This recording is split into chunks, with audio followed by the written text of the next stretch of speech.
समय की शिला पर मधुर चित्र कितने किसी ने बनाए, किसी ने मिटाए। किसी ने लिखी आंसुओं से कहानी, किसी ने पढ़ा किंतु दो बूंद पानी। इसी में गए बीत दिन जिंदगी के, गई घुल जवानी, गई मिट निशानी। विकल सिंधु के साध के मेघ कितने, धरा ने उठाए, गगन ने गिराए।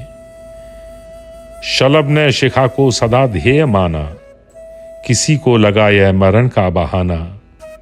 शलभ जल न पाया, शलभ मिट न पाया, तिमिर में उसे पर मिला क्या ठिकाना। प्रणय पंथ पर प्राण के दीप कितने, मिलन ने जलाए, विरह ने बुझाए। भटकती हुई राह में वंचना की, रुकी शांत हो जब लहर चेतना की।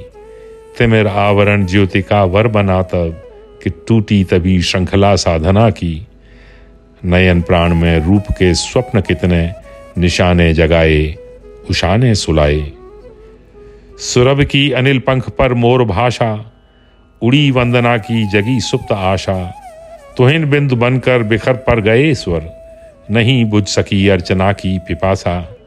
किसी के चरण पर वरण फूल कितने, लता ने चढ़ाए, लहर ने बहाए। समय की शिला पर मधुर चित्र कितने, किसी ने बनाए, किसी ने मिटाए।